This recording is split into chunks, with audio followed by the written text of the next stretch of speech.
নবনির্বাচিত এমপির দায়িত্বশীল উদ্যোগের রাস্তাঘাট থেকে সরছে ব্যানার। মৌলভীবাজার থেকে মোহাম্মদ সোহানুর রহমান সোহানের পাঠানো তথ্য ও ভিডিওচিত্রে দেখুন বিস্তারিত। শ্রীমঙ্গল ও কমলগঞ্জের নির্বাচনী উৎসব শেষে রাস্তাঘাটের সৌন্দর্য ও জনস্বার্থের কথা বিবেচনায় নিয়ে প্রশংসনীয় উদ্যোগ নিয়েছেন নবনির্বাচিত সংসদ সদস্য হাজী মুজিবুর রহমান চৌধুরী। তিনি নিজ দায়িত্বে সড়কের পাশে লাগানো নির্বাচনী ব্যানার অপসারণে অংশ নেন এবং পরিচ্ছন্ন পরিবেশ ফিরিয়ে আনার বার্তা দিয়েছেন। একই সঙ্গে তিনি বাংলাদেশ জাতীয়তাবাদী দলের সকল নেতা কর্মীর প্রতি আহ্বান জানিয়ে বলেন, শ্রীমঙ্গল ও কমলগঞ্জ জুড়ে রাস্তার পাশে স্থাপিত সব ব্যানার দ্রুত অপসারণ করে শহরের সৌন্দর্য বজায় রাখতে হবে। একজন দায়িত্বশীল জনপ্রতিনিধি হিসেবে তিনি প্রমাণ করেছেন, নির্বাচনের জয়ই শেষ কথা নয়, বরং মানুষের স্বার্থ রক্ষা, পরিবেশ রক্ষা এবং শৃঙ্খলা বজায় রাখাই একজন সংসদ সদস্যের প্রকৃত দায়িত্ব।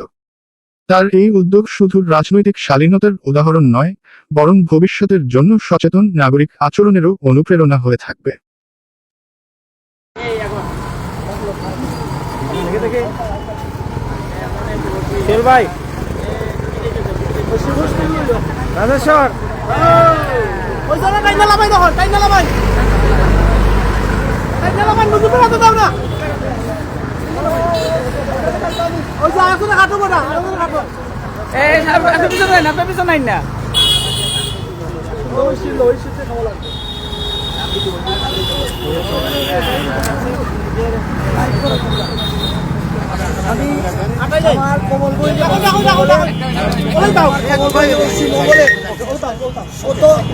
সকল নেতাকর্মীর উদ্দেশ্যে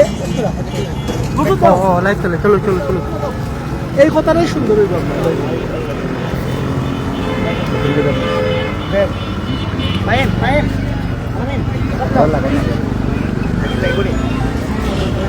এটা একটা ভালো চিন্তা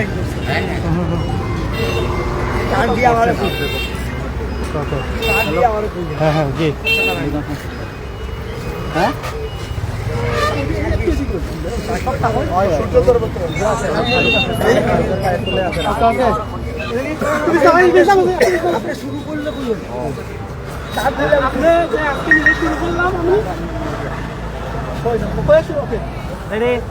বিসমিল্লাহির রহমানির রহিম। আমি আজকে আমার পোস্টার নামানো পোস্টার এবং নির্বাচনী কাজে যেসব কাজ আমরা অ্যাডভার্টাইজমেন্টের জন্য করেছিলাম, আজকে থেকে আমি নিজ হাতে এগুলি উপসারণ করলাম এবং আমার কমলগঞ্জ জনগণের সকল নেতাকর্মীর উদ্দেশ্যে বিশেষ অনুরোধ, আপনারা যে যেখানে লাগাইছেন এই পোস্টারগুলো সবাই খুলে ফেলবেন আর এলাকাটাকে পরিষ্কার করেন। আমরা আগামী দিনে এরকম অনেক পরিষ্কার পরিচ্ছন্নের অভিযান চালাবো। শ্রীমঙ্গল কমলগঞ্জ হচ্ছে পর্যটন এলাকা, এই জন্যই আপনার আরো একটু বেশি উৎসাহিত মনে হয়। শ্রীমঙ্গল কমলগঞ্জ যেহেতু পর্যটন এলাকা, এই জন্য আমি এটাকে চিন্তা করে বেশি উদ্যোগ নিয়েছি, যাতে পর্যটকরা এসে এইসব জিনিস না দেখে একটা সুন্দর শহর, ক্লিন শহর থাকা উচিত। সকলকে ধন্যবাদ।